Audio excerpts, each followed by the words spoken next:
So with that, we'll go over to our interview. We actually interviewed a gentleman out of Kansas City, and this week it's going to be more of a human interest story.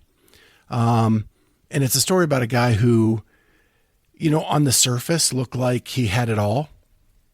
But behind the scenes was struggling pretty mightily, and then found some happiness through CrossFit and was succeeding at a very high level. And that was all taken away from him abruptly due to a medical condition, which hospitalized him for the better part of 2 years. And we got to talk to him pretty much just 5 months out of that 2-year hospital stint. And the mindset of this individual is pretty freaking amazing. Like, he has worked very hard, with everything, like physically, to get to where he was with CrossFit, mentally, emotionally, and then physically again with just fighting these illnesses and adversity that's happened to him. So it's a pretty amazing story. I think you guys are really going to like this. So we're going to go to that interview right now, and we'll talk to you after we're done. Hey, Jack, how you doing? Hey, I'm doing well, Scott and Amy. Thank you guys for having me. I'm super excited, and hope you guys are doing as well as me. Yeah, we're doing great. It's a beautiful evening here in Columbus, Ohio, and you're in Kansas City, correct? Exactly right. Kansas City, it's 81 right now, which is so weird. Wow. And it's going to be in the 40s tomorrow, so it's pretty random. Yeah, we get that same thing. I used to do some business in Kansas City, and I can't get enough of the burn ends. Oh, yeah. Yep. That's what everyone says. All right, so for our listeners, we have with us Jack Sernett, and Jack has had quite a road in his life. And in that life, it includes some CrossFit. So we're gonna talk about that with him. And so let's start off with, so what was your childhood like? Like, what did you do athletically and kind of growing up, stuff like that? Yeah. Of course, we can definitely start there. I was born and raised here in Kansas City, so I grew up, where actually I live currently, and it was. Pretty much I did what all the other guy friends of mine did. We just played any and every sport. So during the school year up until high school, so from like kindergarten to high school, I played 4 to 5 different sports throughout the year. And then every summer, country clubs are really big out here. I'm not sure if Columbus or any other cities are into that kind of thing. But every summer, my mom would drop me off at like 6 a.m. at the country club. And I'd have swim team practice and then just play tennis the rest of the day until it gets dark. So that was my summers as well. Sports-wise, specific, pretty much everything besides ice hockey. For whatever reason, that's just not a huge thing out here. Probably because there's no hockey team in Kansas City and stuff like that. But pretty much every sport besides that was kind of my jam. And I started on a traveling soccer team, believe it or not, in first grade. It was a little intense. I remember. In first grade, I think our first out-of-town tournament was in Chicago, and I was a first grader, so it was just a little weird. I felt like a professional athlete at the time, you know what I mean? And soccer actually developed into kind of my main sport, especially as I got older. I started getting recruited and just got more attention through soccer, and not in like a selfish way, but just more opportunities to go to faraway schools or get some scholarship money. So that's actually what I kind of focused on once I got to high school. That's what I was going to ask. So at what point did you have to focus solely on that, being on a travel team and being that competitive? Right. Yeah, literally, once I got to high school, girls is a little bit different in soccer. Some girls are recruited or sign scholarships when they're like an 8th grade or a freshman, which is really early, especially for some of the guys. I know, it's crazy. Yeah, that's a pretty big decision for a young preteen or young teenager to make. Oh, I know. It's because so much could happen in that time period. For most of the boys in soccer, it's your sophomore or junior year in high school, sometimes senior year, when you finally kind of commit or at least have it narrowed down to like 2 schools that definitely you will end up going to, one or the other. So once I got to high school, I did some Olympic development team, which is I was part of the Kansas team, and we would travel and do tournaments against like other states' top 11 players. And that, and then the traveling soccer kind of made me get in front of college recruiters. And they basically said, like, look, you know, if you're going to play, and I knew a bunch of older guys who were already in Division I college soccer. They just said, you know, we're not going to really give you scholarship money or pursue you if you're going to get injured playing multiple other sports. Because it's a business at the end of the day, college sports. So that's kind of when I realized I had to just narrow it down, which is a bummer because it's not really a regret, but I definitely wish I would have played more high school sports, especially because I ended up not even playing in college. I just decided to retire after high school. And so, and that was a bummer. At playing at that high level and making that decision where you're traveling all the time as a high school student, did that have a lot of pressures on you, some stresses? Yeah, I mean, I was already stressing a ton through school. I was you know, developed that awesome trait called perfectionism. I feel like a lot of people have at one point or another in their life. And so I was already just emotionally drained every day from just having to get straight A's. You know, if I got a B, it was the end of the world, which I never did, but I basically like just mentally, emotionally sabotaged myself to get straight A's. So by the time I got around to sports after school and traveling on the weekends and stuff, it just kind of doubled with the amount of stress and pressure, and especially being on a team, the travel team I was on. Majority of the guys, I think all but like two of us ended up playing college soccer. So there was kind of like that pressure. Oh, you don't want to be the guy who doesn't get recruited to go to school. Or you don't want to be left out of kind of like what everyone's expecting you to do. So it was a combination of the school and the sports that really sparked the peak in my mental and emotional health struggle. Yeah, I was going to ask, so it sounds like you put a lot of internal pressure on yourself, or just probably, you know, most likely unintentionally. It was just that you had this kind of internal pressure and high expectations for yourself, which I'm sure led to a lot of anxiety when you couldn't meet some of those expectations. Yeah, that's exactly right. You know, I've been thinking for so long, you know, what might have been the catalyst to me kind of behaving that way, and I can't think of any except for I just remember in like preschool and kindergarten, I was always like I could kick the kickball the farthest, I could run the mile the quickest, and I was kind of known from such a young kid as like, oh, Jack's the athlete, he's supposed to be the best at every sport, and that kind of just, you know, turned into me trying to be perfect and, you know, having me win, and not like a cocky way, but I just had to do good at everything. Yeah, and I think that's one of those things, you know, it sounds like that you kind of adapted that sort of identity, you know, as a young kid. And then I think that's one of those things that then can, you know, when you kind of pigeonhole yourself into that too, or you have those expectations again, like if you can't meet those expectations, then it can be definitely hard on yourself. I myself am was a child and an adult that suffers with anxiety in the same kind of thing. Like I would always put these sort of pressures on myself that I needed to succeed in order for people to find value in me. And exactly. Yep. Yep. And I think it's one of those things that, you know, that just with my own personal growth and just work, you know, have come into a better place. So, yeah, I was just super interested in wanting to talk to you to hear about your story. So. Yeah. And I think what's interesting is I didn't come from a broken home. You know, my parents have been happily married for 30 years, I think now, something like that. And, you know, no abuse, no nothing as a kid. I didn't even have like pressure or competition from my siblings. I'm the middle child. My older brother wasn't really an athlete, so to speak. He wasn't really his favorite thing, so there was nothing like that trying to keep up with him. And then my younger sister's 4 years younger, so that's a little different as well. I think it did, like you said, it pretty much started at that young age where I kind of identified myself as like, okay, I need to be the best at everything. Now I'm known as the best at like kickball or whatever. And I carried it into school and everyday life. Very perfectionistic about everything. And it took me 23 years to kind of snap out of that. I'm 25 now. Yeah. But it took me a long time. And that definitely, to Scott's original question, carried over into soccer. It started feeling like a job, not like a fun, you know, I wasn't having fun with it anymore by the time I got to high school.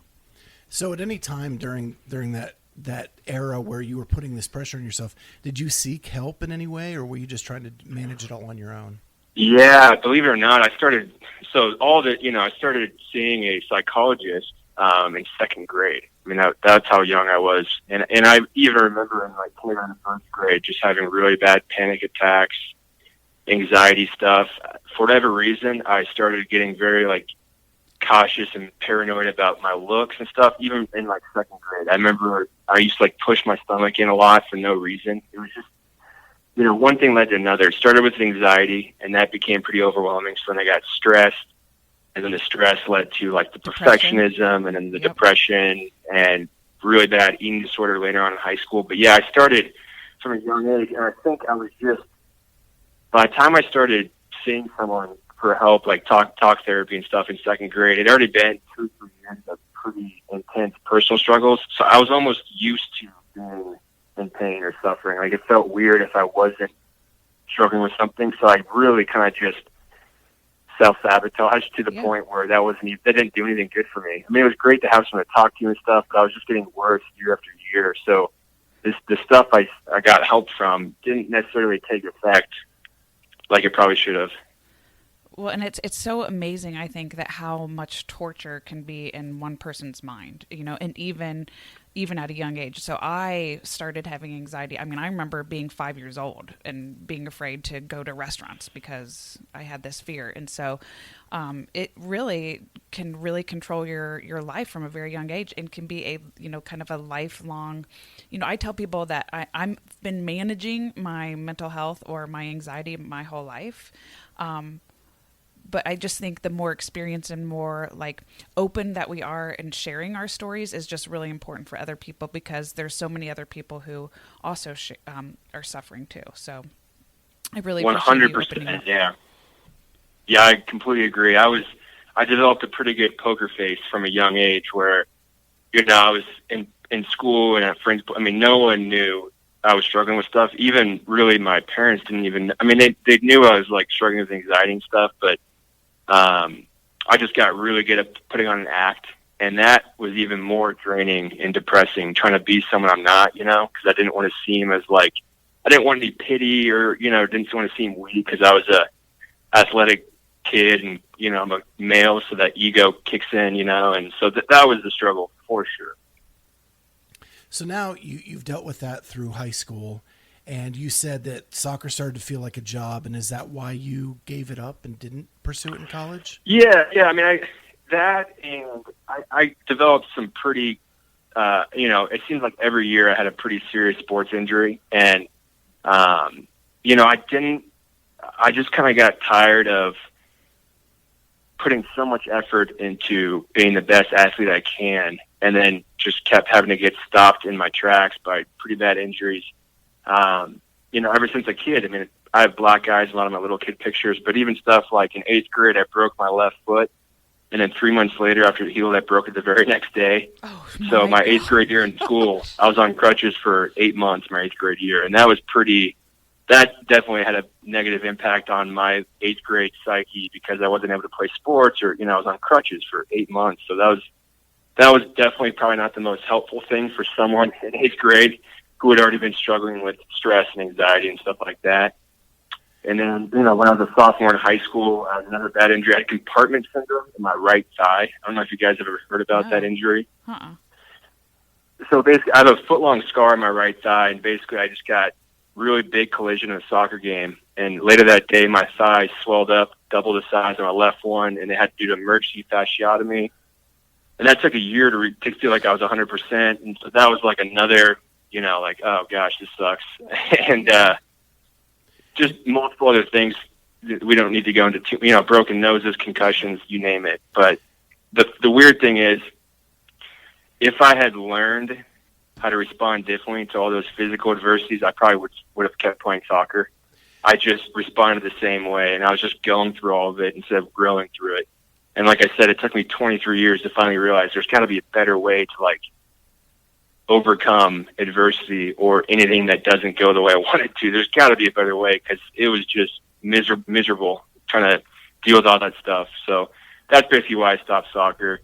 And then when I was a senior, I found a passion for lifting weights, and I discovered CrossFit in 2012. Well, just before that, I want to touch on you through all those injuries, through all that emotional stress.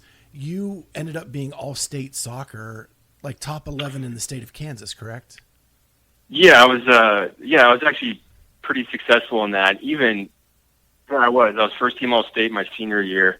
My freshman year in high school, I didn't play except for the last 2 weeks in the season, and I was on the D team. It's because I was still recovering from my broken foot, so I didn't even try out. The coach just kind of threw me a bone and said, "Hey, you can get some reps in with the the fourth team, basically." And that was an interesting experience. In my sophomore year, I came back, but then when I was a junior, I was varsity captain as well as a junior and senior, and I got down as a junior at 120 pounds. I'm 6'5", and I was as a junior. Whoa! So that was my junior year, was the peak of my mental health struggles, and then I developed kind of body dysmorphia and eating disorder. So when I was out there looking, sick, I was so skinny, and I was still competing at a pretty high level with some of those kids. I even dropped out of high school my junior year for the last 3 months. I didn't drop out, but I just had to leave, and I went to a recovery facility in Wisconsin that specialized in like mental health and eating disorders, and that completely saved my life. But all the while, I was a pretty successful athlete. It came somewhat easy to me, which was why I enjoyed it, so much. I'm just taken aback, what you went through and how successful you were. I mean, that's just crazy to me. But man, kudos to you for persevering through that and getting the help you needed. So I appreciate that. Yeah, I mean, I had a lot of help. It wasn't all me. So how was your kind of social relationships during all that time? Did you have a support system like with your soccer team or your other athletic teams, or did you have like a close group of friends, or was that kind of because you were struggling so much internally, not as much of a support system? Yeah, I did have so many friends up until my sophomore, junior year in high school. I had great guy friends and girlfriends, and I talked with my family a bunch, and then I pretty much just isolated a ton my sophomore, junior year.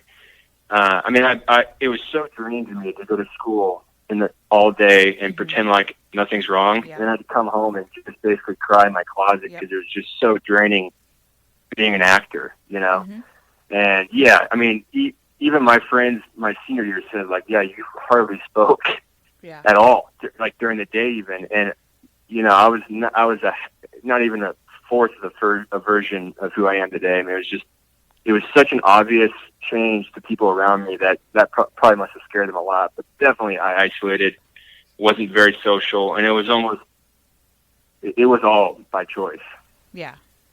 And I think it's really important to add, so that if other people are listening to this too who might be struggling, I think that so often anxiety and depression go hand in hand, that it usually might start with somebody who's anxious, and then I think kind of that spiral of being anxious, then that leads into the spiral of depression, because why am I so anxious? I can't stop being anxious. And it's kind of this just spiral going back and forth between those two. And when I think about you, Jack, with and I don't know if you know about my background, but I am a preschool teacher and I have a degree in early childhood development and education. And I look at you with describing all of your injuries and your bouts, even starting in second grade, that you were approaching all of those without a fully developed brain. So you didn't have all the emotional development of an adult that could go through and maybe have some of those tools and coping skills to handle some of those stressors as an adult would, but you had, we'll say immature brain because it wasn't fully developed. And so 100%. Yep. I think that just, that's just a really hard thing. Yeah. And I think, I'm not sure the exact stat on this or the science behind it, but there's a certain, for a certain amount of years in the beginning of your life, the part of your brain that creates memories and stuff doesn't really fully develop. So I think that might be part of the reason why I don't necessarily remember a specific moment that really caused me to kind of start going down that path of kind of mental turmoil. There was nothing obvious and glaring, which for a while that was a struggle for me to deal with because I felt like, it's really all my fault, Yeah. Yeah. Why is this happening to me? Yeah. So Go ahead. I was just going to say, so let's move into college a little bit. You decided Of course. to go to college, basically clear across the country to California in beautiful San Diego. And why did you make that choice? Well, for many years, even a couple years after I got out of high school, I had a hard time even driving by my high school. I just got anxiety thinking about it. And so that was part of the reason why I wanted to get as far away as possible. Also, where I grew up, it's kind of like a bubble, especially when you're not even older than 18, in the same kind of area all the time. And it just felt, there was a part of me that's like, you know what, I've gone through so much. It just felt too safe, and also I didn't really like cold weather. So all those reasons kind of culminated in me thinking, let's see, where is the farthest away college I can go to in the United States that has the best weather and that's a little dangerous? And San Diego State ended up being that college, and it's pretty tough to beat San Diego. And so what did you study there? Yeah, so I went in. I think I went in the same exact way as a lot of freshmen going to college. I had no clue what I wanted to do. I didn't. I just pretended like I knew. I went in as a pre-physical therapy degree. I should have gone in undeclared, and I went in and I was actually accepted into the honors program there too. So, I went in taking classes, and I started with that. I actually changed my major twice. Eventually ending up on kind of a health coach type of major. So it was an emphasis on like fitness, nutrition combined. But I really was just kind of pretending like I knew what I wanted to do. I had no idea. I just figured, everyone else in my high school went to college, so I'm going to do the same thing. And so you did athletics from a very young age all the way to a senior in high school. How did you fill that void?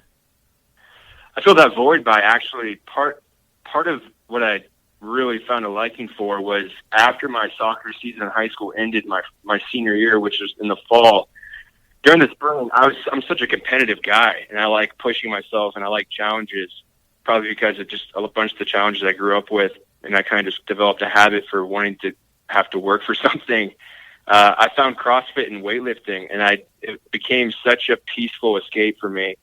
Unlike any other sport I ever tried or practiced or anything like that. So I actually started going to a CrossFit gym in Kansas City this spring, so the end of my senior year in high school, and then just transitioned right into that the second I got out to San Diego. I started going to a CrossFit gym out there from the get-go, and that was awesome because there was always something I could get better at, and it was competitive to the point where I was trying to win the workouts and classes, and then I ended up eventually doing a bunch of competitions and stuff. So that was the void that was filled there. And I think in our pre-interview, you told me that the first CrossFit gym you went to in San Diego was a very small, but really cool place that you found. Yeah, very tiny little CrossFit box, but awesome humans, awesome people.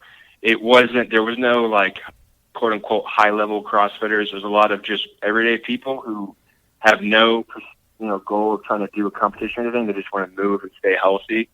And that was great for me, especially just to learn all the basics, and they had to tell me to leave pretty much. I was in there so much trying to get better, but that was a great start for me, not going right into like a gym with a bunch of studs and get intimidated almost, so that was a perfect start for me out in San Diego. That's funny because where Amy and I kind of started was really tiny as well. We've kind of grown with the gym.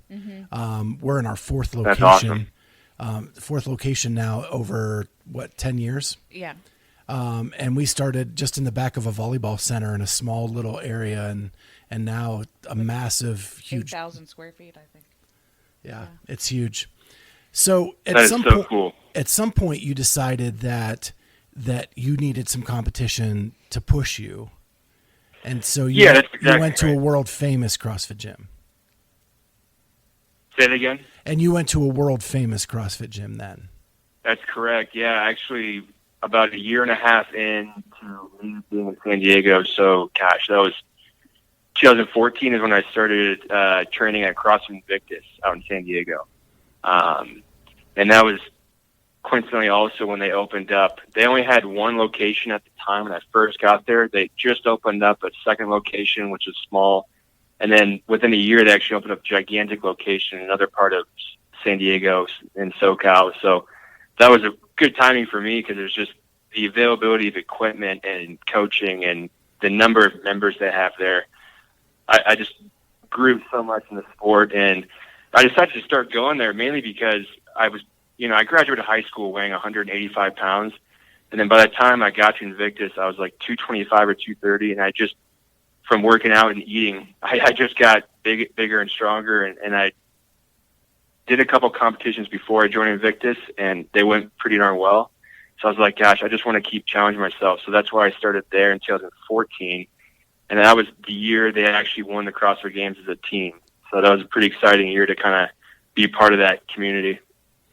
And you worked out with Garrett Fisher, right? And Rasmus Anderson? Yeah, exactly. Yeah, so by the time, 2015 and 2016, one of those 2 years is when they opened up their new location in downtown San Diego, and it was gigantic. There was two kind of different parts to the gym, and one half of the gym was bigger than most CrossFit boxes, but it was kind of only for like the competitive classes and the regional and games athletes. And that's when I started doing that kind of those training sessions with those guys. And even the people who weren't regionals athletes and games athletes, and I can name a few that I used to share the barbell with, but even the guys in there who weren't, and the females, the males, they're just great athletes. I mean, unbelievable fitness and CrossFitters, even the people who weren't, recognizing the sport. So that helped me a ton. But yeah, so by the time I started doing that, I was one of the bigger and stronger guys. Gymnastics wasn't my thing, my best aspect, just because of me I'm 6'5", and I got up to 255 as my heaviest. And so I was sharing, a lot of times they'd have us just share a barbell during the kind of the lifting sessions, and some really awesome people to share a barbell with, like Rasmus Anderson, Garrett Fisher, a couple other regionals athletes that I don't know. I can't really remember their names. And then people would drop in. I mean, this is still when Josh Bridges would drop in from time to time. You name it, people from all over. Uh-oh. You still there? Oh. Shit. Yes, I mean, I was really fortunate in 2015 and 16, I was 20, 21 years old, and I was, doing the classes, not the classes, but I was doing the training sessions and lifting, during the weightlifting sessions with like Brian Miller at the time. He was just a monster. He was a part of their games winning team. He was also an individual CrossFit Games athlete in 2013. And he is still, he's just a beast. And then Rasmus Anderson was also kind of at the same strength abilities, in fact, stronger in some things. So he and I would share a barbell, and then Fisher would come in every once in a while. He would do a lot of individual stuff on his own, but he's one of the guys who just loved throwing a barbell around. So he'd hop in a lot during the kind of the lifting sessions. And a lot of those training sessions started off with just brutal weightlifting programming. I mean, just so draining. And then we'd hop into the gymnastics, and then a ton of different kind of metcons or 30-minute AMRAPs. So it was a pretty intense training schedule. But yeah, Garrett and those guys would love to hop in during the weightlifting part of it. So I have a fun question, just because I'm curious. Go for it. You were there. Did you ever get to meet Rick Ross? Rick Ross? Yeah. I did not. CrossFit? Yeah, No. CrossFit. Yeah, I didn't. And I honestly didn't really even ask Garrett about that. It was such a business-like atmosphere in these training sessions that there wasn't, during it wasn't like, in between lifts or whatever. It's not like it was the appropriate time for me to be like, hey, Garrett, so, you know what I mean? Yeah, for sure. Yeah, so I didn't, but yeah, I mean, that would have been really cool. I mean, there's the Houston CrossFit would stop by, though, throughout the year and train. Matt Frazier would come in once or twice a year. Brooke Wells would be there a ton. Pretty much anyone, that, yeah. I don't know. I can't remember all the names, but it was just amazing. I'd walk in and start warming up, and I'd be like, oh my gosh, there's 20 CrossFit Games individual athletes right there. So Yeah. it was an instant experience for a young guy like me too. And I have to say, we're pretty spoiled here living in Columbus, Ohio, and living right near Rogue, because even at their last building, like they would just like host the team workouts, and we could go in there and see Rich and Julie and Sam and all them throwing down. So it's been cool just to live close to there and be able to pop over. So. And one of the that's awesome, first of all. And I actually started working for Killcliff when I was at Invictus, and I just kind of got even more opportunities to hang out with all their Killcliff sponsored CrossFit athletes. I would basically drive the Killcliff Jeep around with all these athletes in the back, Sam Dancer and all these awesome guys. Sam Dancer is a hoot. He's so fun to be around. But you know, and a lot of Navy SEALs in the area would come and like treat these sponsored Killcliff athletes to like a skydiving or shooting range, and I'd basically just be there chilling with them watching. I didn't do any of the activities because I wasn't, you know, obviously wasn't a sponsored athlete, but that was also a great opportunity that kind of came from just being around some pretty well-known names at the gym. Yeah. And so I wanted to talk about another aspect. You graduated high school at 185 pounds. You call yourself tall and skinny. And what was your snatch and clean and jerk weight when you were working out at Invictus? Yeah, I was a tall, twiggy drink of water throughout all of high school. I could barely even bench press 135 pounds in high school. And it was just a complete body transformation, mainly because I just started eating a ton, like enough, you know, lifting weights. And I got up my biggest and best lifts, like in kind of all the lifts that people would know. I ended up snatching in 2017, 305, clean jerking, 375, power cleaning, 365. I had a really bad hip injury that I had to get surgery for. So for the longest time in preparation for that, I just did all power movements. So I got really good at power cleaning. Bench press was 365. Deadlift was, I don't remember the exact number, over 600 pounds for reps. Squatting was 490. I didn't quite get to 500, which is a bummer. But part of that was just the quality of training and the people I was training with and the consistency. I mean, that was my life for 4 years, and that was also in the peak of my competitive days, just doing as many competitions as I could. And I was, it might sound like a huge, gigantic like person, 6'5", 255, but I didn't really look it because I'm tall. It wasn't like, I wasn't like a bunch of fat on my body. Does that make sense? Yeah. So I definitely didn't look like the stereotypical CrossFitter. A lot of these competitions, standing next to the guys on the starting line, it was almost funny looking how much bigger I was than some of them.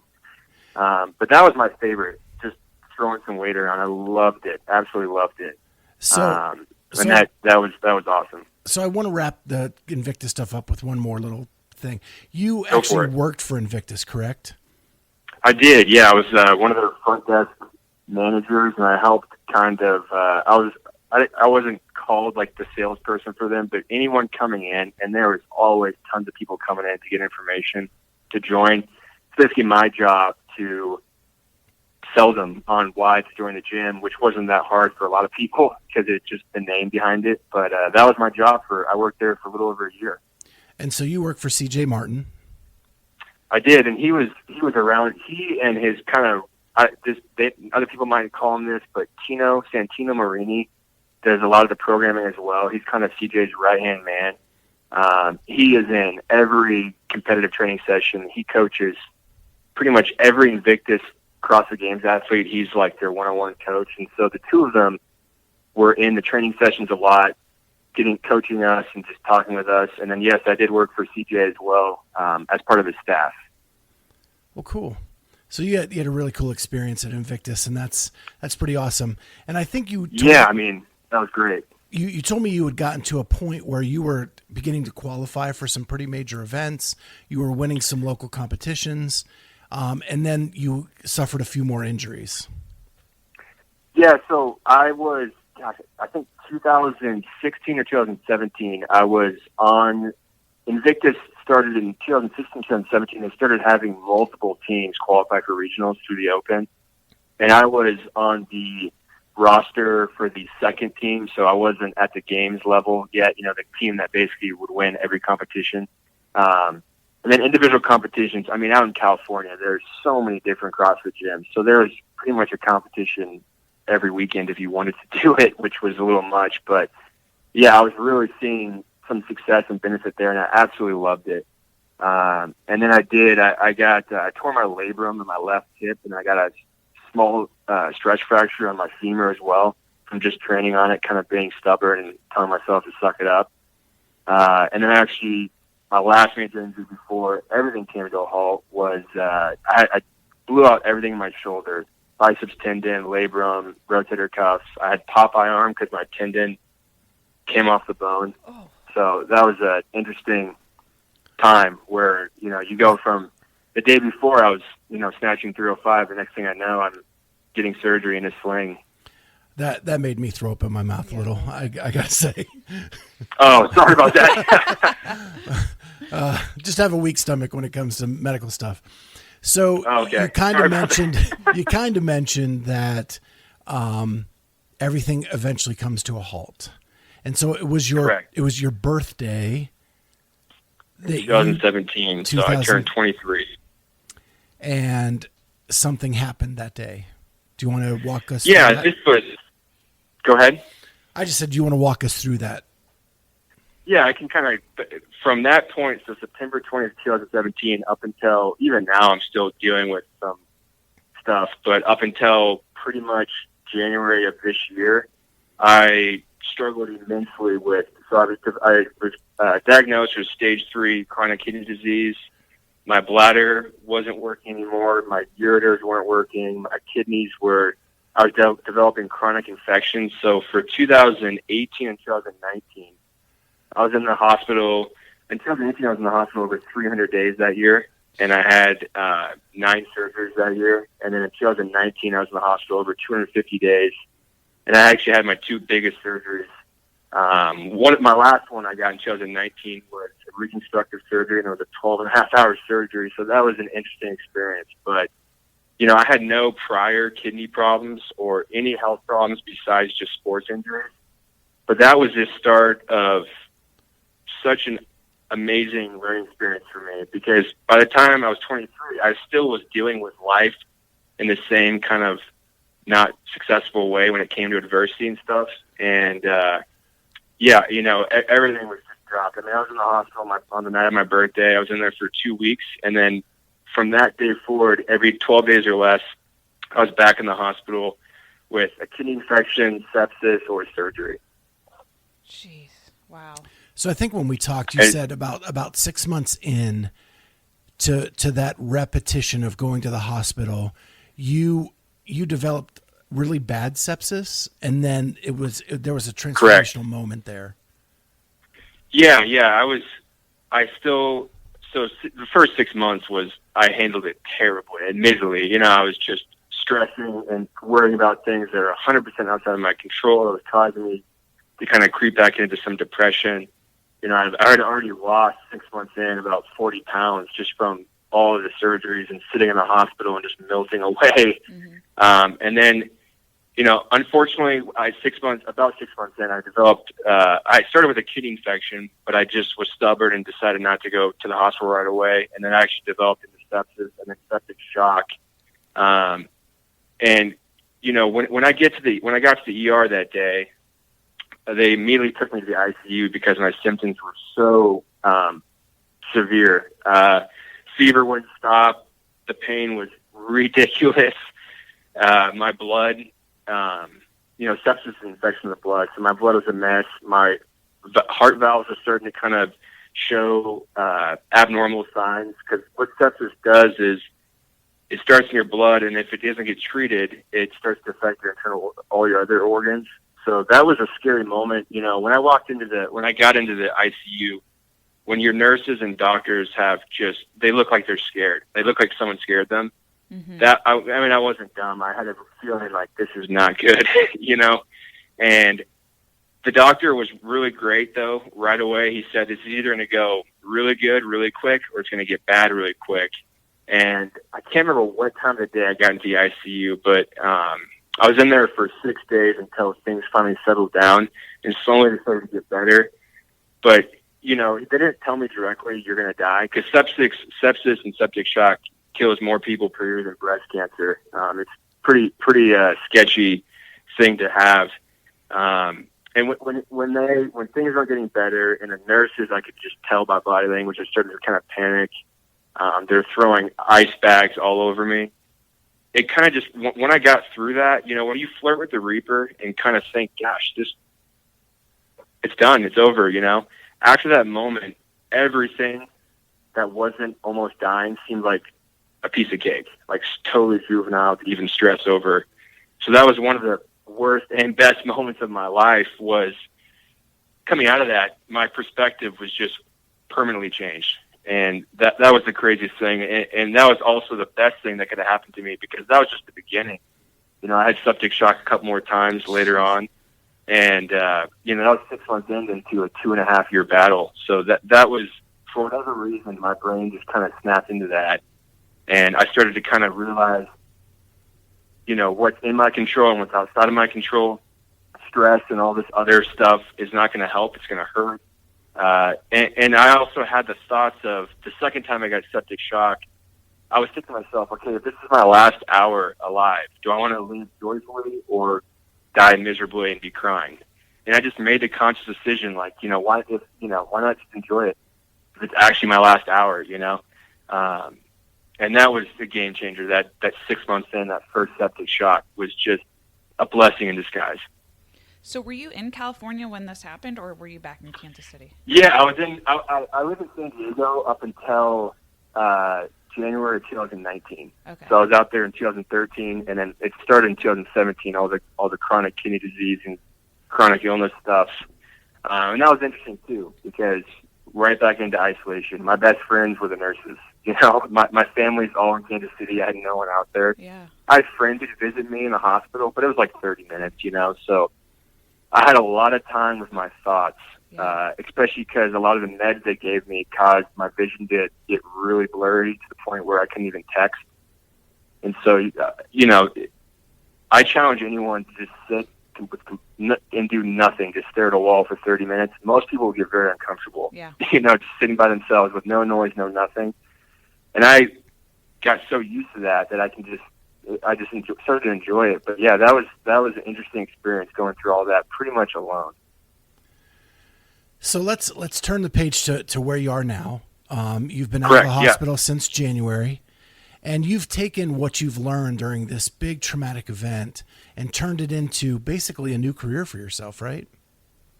100%. Yeah, I didn't major in, you know, communications or public speaking or psychology or coaching or anything like that, but I found such a new perspective. And literally from that 6 months into that, so sometime in 2018 until now, I've never been more stress-free, peaceful, joyful, zero depression, zero anxiety.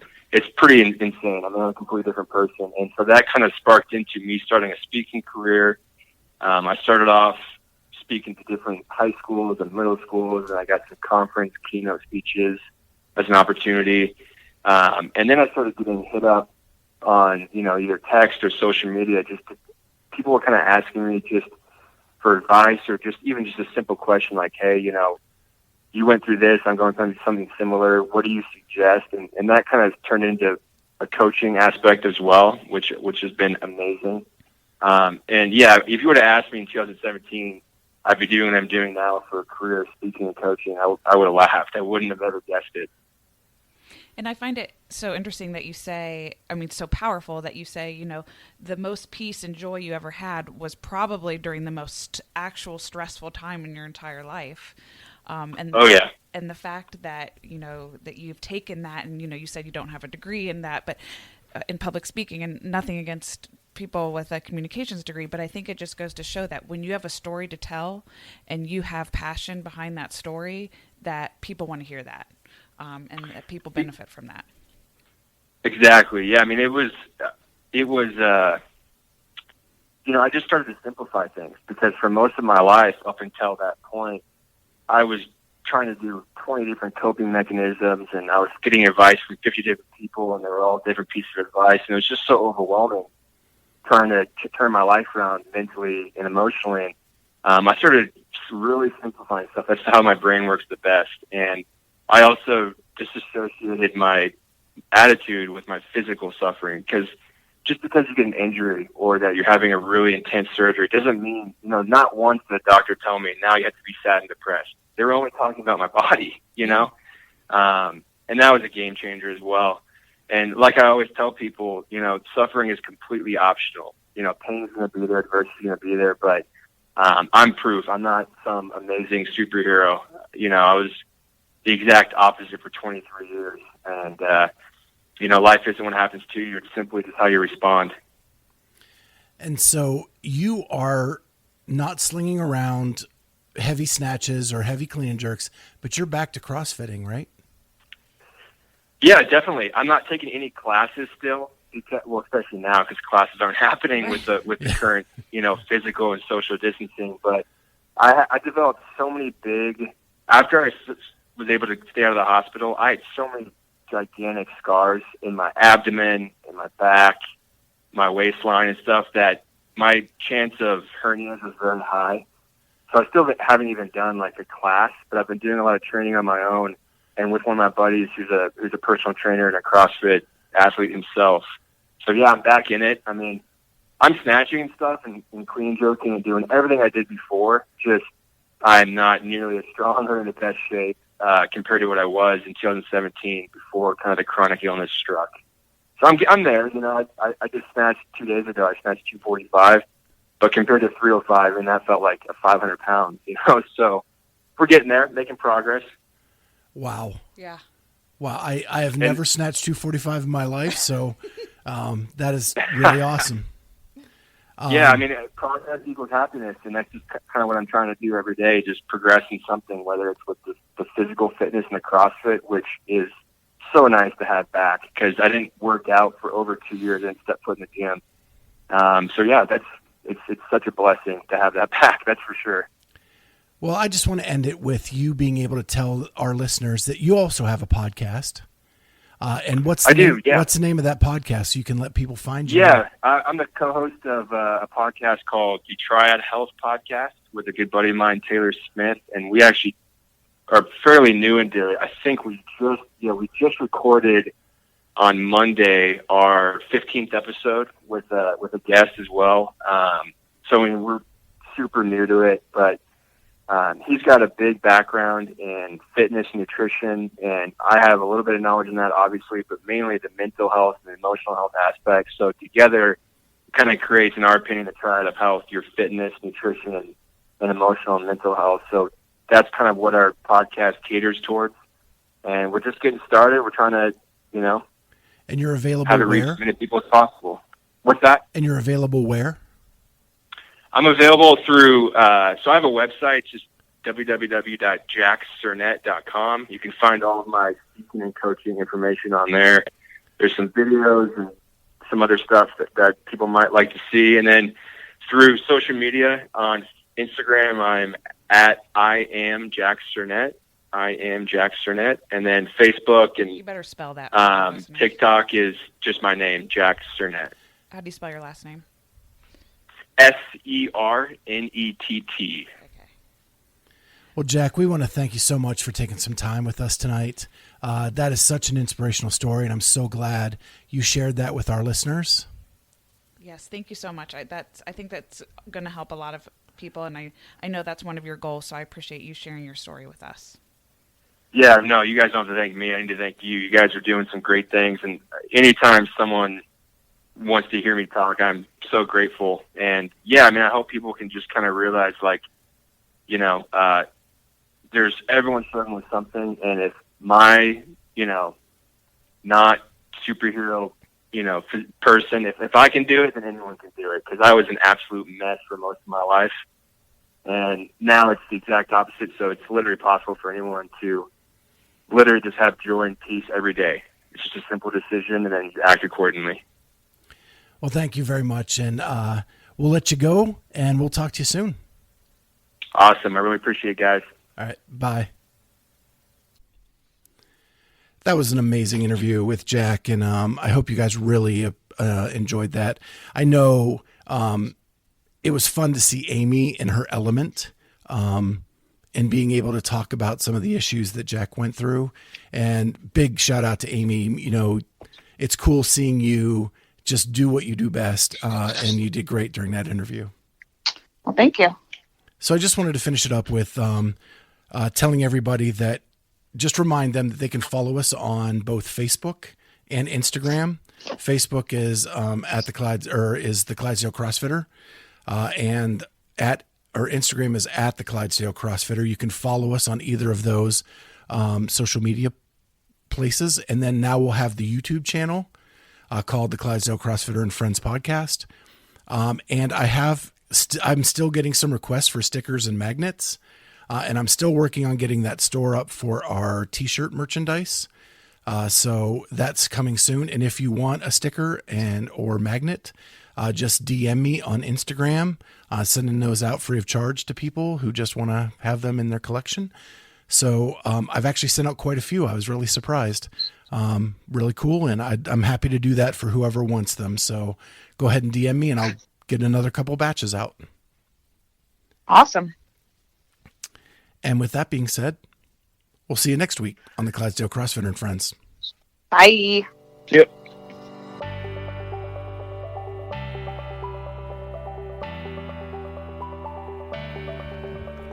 Thank you for joining us on the Clydesdale CrossFitter and Friends. We are available on all major podcast platforms: Apple Podcasts, Spotify, Google Play, Stitcher, and TuneIn. Please, if you liked what you just heard, hit that subscribe button and consider giving us a 5-star rating. Thank you again for listening, and we'll see you next time on the Clydesdale CrossFitter and Friends.